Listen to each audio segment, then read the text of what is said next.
All right. So in this part of the course, I'm going to talk about some of the ideas behind the algorithms for single particle reconstruction. And most of these algorithms are based on a probabilistic way of looking at single particle reconstruction. So I want to start by giving some mathematical background about the main ideas in probability theory that we'll be using. So the most fundamental thing we need to understand is the idea of a random variable. So this lecture is going to be about just defining what a random variable is and various associated functions that go with the random variable. So the actual formal definition of a random variable or of randomness is quite complicated. So I'm not going to go through the formal definition. We'll just intuitively try to understand what randomness is. So our working definition of randomness is something like this. So the main idea is that there is some sort of an experiment that you perform. And every time you perform that experiment, you make a measurement. And that measurement may either be an actual output of the experiment, or it may actually be some variable that is internal to the experiment. So you do the experiment, and you record this value, either of the output or of the internal variable, and you get a number, say let's 1.23. You then repeat the experiment as far as you can repeat the experiment under identical circumstances you do, and then you make another measurement of the same variable. And it turns out that you don't get the exact same number, you get a number that's different.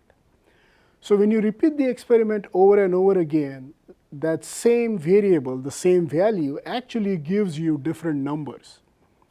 When that happens, we say that that variable is a random variable. And say if we denote that with x, then we would say that x is a random variable. Now, in this definition, the idea of an experiment is a little bit conceptual. So this may or may not be the actual physical experiment that you perform. It may be a part of that experiment as well. And let me illustrate what I mean by that. So in CryoEM, imagine that you purified a particle. So this is a ribosome.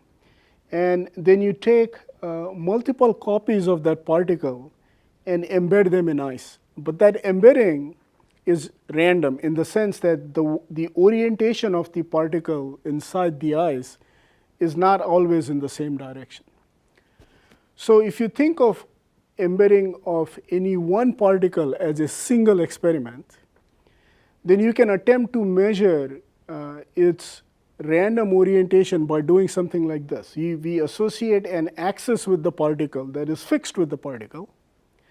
And then for every embedded particle, we can measure the tilt of that axis from the vertical direction, from the beam direction. So that's a single angle that we are measuring. And for different experiments, that is for different embeddings of the particle, that angle now takes different values. So that angle is a random variable associated with embedding of this particle in the ice. So the experiment here is not the overall CryoEM experiment that you're doing, but the embedding of a single particle inside that slab of ice. Okay, so now that we understand what a random variable is, I'm going to introduce a function that is associated with a random variable, and that function is called the probability density function. And the way you construct the function is in the following way. The first thing you do is you ask yourself, what are all possible values that your random variable can take? And in this case, because it is a scalar random variable, all possible values that x can take, the random variable x can take, are simply the real line. So any value that x actually takes is a point on that real line, and then different values are different points. The probability density function is a function defined now on the set of all values that x can take, which is the real line. And that function we denote either as p of x or p subscript x of x. The subscript x just tells you what random variable this is the density of. And the density function is defined in the following way. If you take any two numbers, a and b, on the real line, then there's a certain probability that when you do the experiment, the actual measurement x falls within that interval. And one way to think about this probability is simply to imagine that you repeat the experiment a large number of times. You simply count the instances where x falls within that interval. Then the fraction of times that that happens in that entire list is the probability that x is in that interval. The probability density function gives you this number as the area under the curve between a and b. So here is that function, and if you then simply calculate the area from a to b under that curve, that number is defined, that number gives you the probability that x takes values between a and b. So since that's an integral, you can imagine that there's also a derivative definition of the probability density function, and that is simply this. If you take that interval to be delta x, and you measure the probability that x is between a and a plus delta x, divide that by delta x, and take the limit as that interval becomes small, gets closer and closer to 0, that number you calculate is, of course, the density of the probability at a in that region delta x, and that we take as p of a. So this defines for us the probability density function for the random variable x, and the probability density function has two important properties, and they are simply that the probability density function is never negative, simply because the probabilities that you get by integrating it have to be always non-negative. And the integral of the probability density function over all possible values that x can take is 1. Very often, when we try to specify what the probability density function is for a random variable, we choose some convenient family of probability density functions. And these families are often parameterized by a finite number of parameters. And those probability density functions are called parameterized probability density functions. So here's a classic example of one. So I have a random variable x, and this notation says that this is a probability density function of the random variable x for the parameters mu and sigma.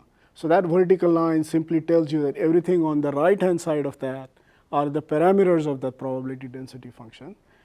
And for a Gaussian probability density function, the functional form of the probability density function looks like this. The parameters mu and sigma have a meaning. Mu is the mean of the random variable x, and sigma squared is the variance of the random variable x. And this is what the probability density functions look like for different values of mu and sigma. So I'm keeping mu fixed at 0. If mu was non-zero, all of these densities would shift and be centered at whatever that non-zero mu is. So sigma of 1 gives me a probability density function that looks like this. If I decrease my sigma, so the random variable now has a lower variance, the width of that probability density function decreases, but because the area under the curve has to stay equal to 1, its height increases. And then, of course, when I increase my sigma, when I increase my variance, I get a broader probability density function, and its height is lower than what I have for sigma equal to 1. So more generally speaking, if you have a probability density function that depends on a number of parameters, theta 1 to theta n, usually we just write that entire vector of probability of parameters just as theta, and we define the parametric probability density function as px given theta. So in this case, theta is just mu and sigma, just I have two parameters for the Gaussian probability density. Okay. Now there's a slight generalization of what we've done so far, which is when we do an experiment, instead of measuring a single number, we measure a pair of numbers. So with every experiment now, we have associated a pair of numbers instead of a single number. So let's call the variable for the first number x and the variable for the second number y. And together, x comma y as a pair we'll say is a multivariate or a joint random variable. And we can then try to define a probability density function for a joint random variable the same way we did for a single random variable, which is first we think of all possible values x comma y can take. And because they are a pair of numbers, all possible values they can take, we can imagine to be the two-dimensional plane in which the value of x I can plot as a point on the x-axis, the value of y as a point on the y-axis. So each instance of x comma y that I get from an experiment is a single point in the plane. Then the probability density function is a function on the plane. And I'm going to denote that as px comma y. And these are the contours of that function. And just as we did for the scalar case, for the single variable case, I can define the probability density function as a function whose integral for x limits between a and b and c and d, which is for x and y together taking values in that square, the integral of pxy over that square is the probability that x occurs between the bounds a and b, and y occurs between the bounds c and d. And of course, we don't have to stop at just x and y. We can now define multivariate or joint random variables of any n set of measurements that we choose to make from x1 to xn. Okay, when we do that, the corresponding definition of the PDF is just a generalization from now 2 random variables to n random variables, which is this integral within the limits a1, b1, a2, b2, an, bn is simply the probability that the first component, the x1, falls between a1 and b1, the second component falls between a2 and b2, and so on, till the nth component falling between an and bn. And of course, again, just as in the scalar case, we can now think of parametric families of multivariate probability density functions. Again, the most popular one is the multivariate Gaussian, where if you take x to be your multivariate random variable consisting of n scalar variables, x1 through xn, then mu is the mean of each of these variables. Take sigma to be an n by n matrix whose ijth value is simply the correlation between xi and xj, which is you subtract out the mean, you multiply these two numbers, and then take their mean. So mu and sigma are the parameters for the multivariate Gaussian probability density function, and the probability density function has that formula. And in the two-variable case where x1 is x and x2 is y, the contours of that multivariate Gaussian look exactly like this, where these are symmetric or they are centered around the mean, and the orientation and the width of these contours actually depends on the contents of the covariance matrix of sigma xij. And of course, in the more general form, if you have x as a vector of n scalar variables, we can write the parametric form as before as probability of x given the value of the parameters theta. So theta in this case, in the multivariate Gaussian case, are just simply the vector of means mu and the n by n covariance matrix or correlation matrix sigma. Okay, so now that we are able to specify joint random variables and their PDFs, we can do something interesting with them, which is try to infer what the probability densities of each component of that multivariate density looks like. So the idea is this. Suppose I do an experiment where I am keeping track of two random variables simultaneously. So I have x and y as random variables. And as we saw on the previous two slides, we can write the joint density of x and y as some function in the xy plane.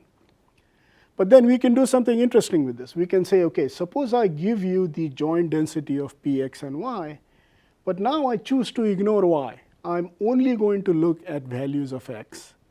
That is, I'm only interested in x as a random variable, and then x will have its own probability density function, but surely it's related to this joint probability density function of x and y. And what's the relation between them? So it turns out the relation is quite simple. If you take the joint density pxy and simply integrate out the y variable, what's left turns out to be the probability density function of just x by itself. And this is what amounts to saying I'm going to take these joint values, but then completely ignore y and just concentrate on the probability density of x. And of course, you can do the same for y. You can take the joint density, integrate out x, and what you will get is simply the probability density of the y variable. So this calculation has a name. It's called marginalization. So we say that we take the joint variable x and y and we marginalize out y, and we are left with the marginalized density of x. So here I'm marginalizing out x, and I'm left with the marginal density of y. And of course, you can do that for more than two variables. So if I have n variables, x1 through xn, n jointly random variables, and I'm only interested in the density of the first k, then I simply integrate out the last the k plus 1 to xn variables from this density of x1 through xn. Okay, there's one other thing we can think about when we have joint random variables, which is, say we have two variables, x and y. I can imagine that I fix a value of y, and I look at what the density of x looks like for that fixed value of y. So that corresponds to taking a slice through that two-dimensional probability density function, and simply looking at the distribution, the probability distribution of x on that slice. And that probability distribution of x for that fixed value of y is called the conditional density of x given y, and we write it this way. So the way you read this is the probability density function of the random variable x when y is fixed at the value that is on the right-hand side of that vertical bar. So you can ask, given pxy, given the joint density of x and y, how do I calculate the conditional density of x given y?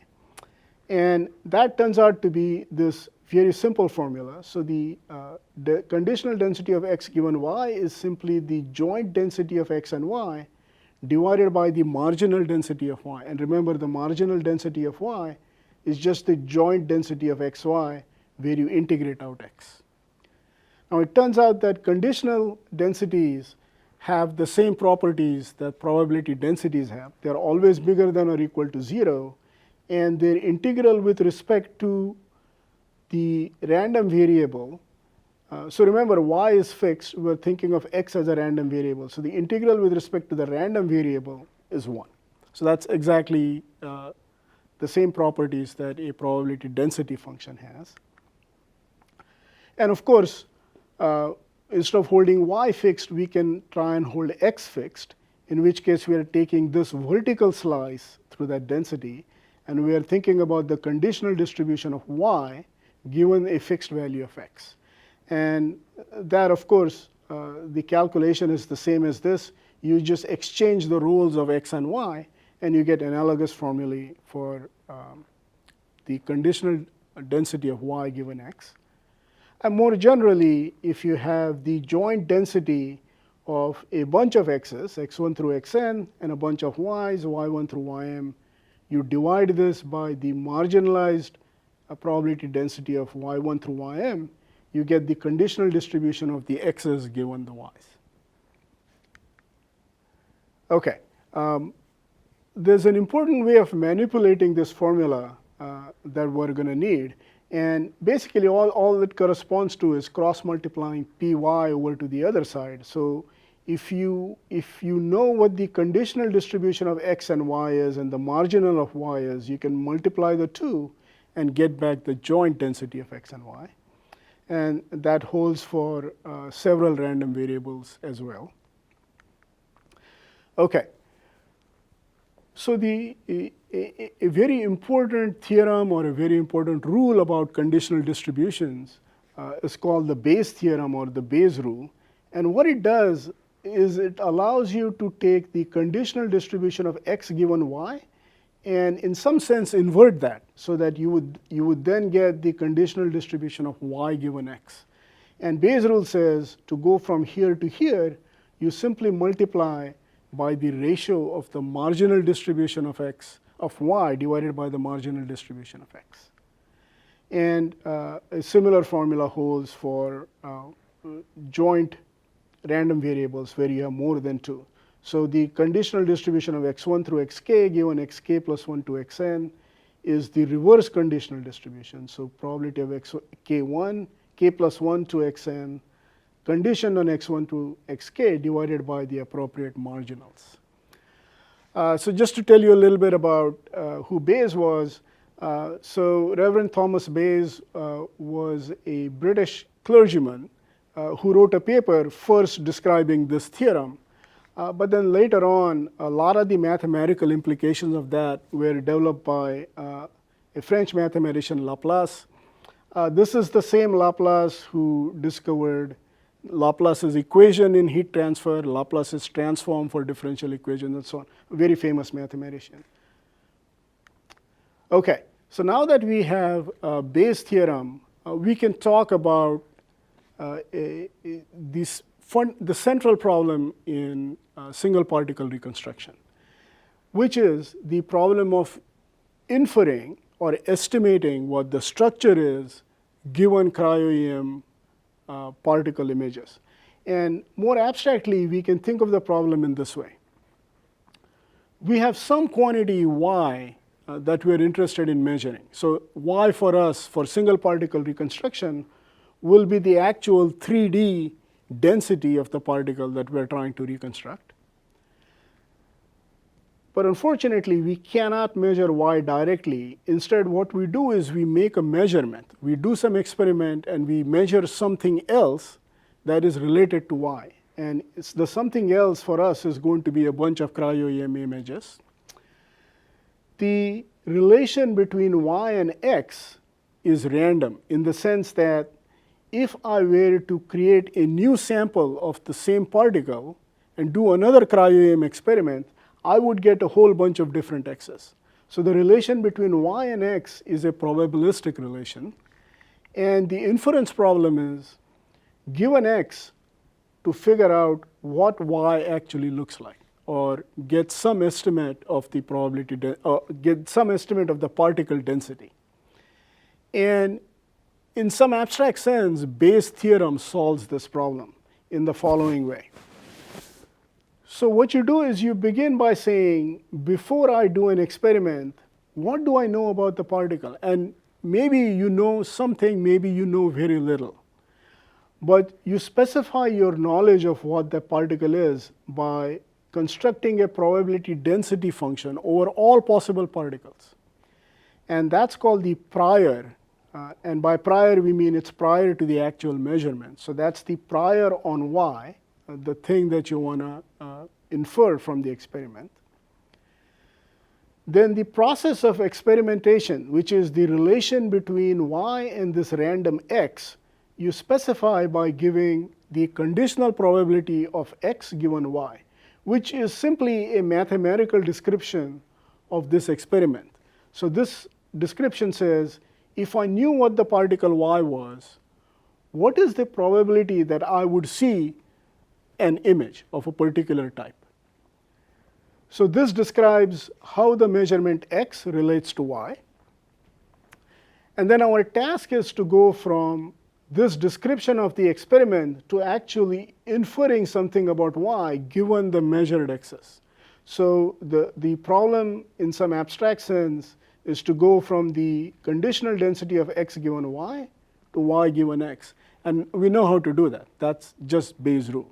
So Bayes' rule says you calculate y given x by multiplying these two quantities together and marginalize and dividing by the marginal density of x. And these quantities you can calculate very simply by first noting that if you multiply these two, you get the joint density of xy. You integrate out y, you get p of x, and that's what goes in the denominator here. Now, these steps may be quite hard to do, but in principle, at least mathematically speaking, we now know how to go from our prior knowledge of y to a posterior or an updated probability of what we think y is. And in some sense, all single particle reconstruction algorithms use this methodology. So a lot of what we are going to talk about in the remaining lectures is how do we actually calculate this, and then given py and given this posterior density of y given x, how do we choose a specific y from that density as the answer? Okay, we need one last notion, and that notion is of independent random variables. So I go back again to my two-dimensional joint density of x and y. So I have random variables x comma y. These contours are the probability density functions of the random variables. And what I want you to do is imagine what the conditional distribution of x given y looks like for different values of y. So, sorry, this should be my mistake. This should be a probability of y given x. So if I fixed x, the probability of y given x looks like this. Hold on one second. So is that slide wrong? That slide is wrong. Yes, okay, I'll give you. Yeah, let's stop right now and correct it real quick. Okay, all right. Yeah.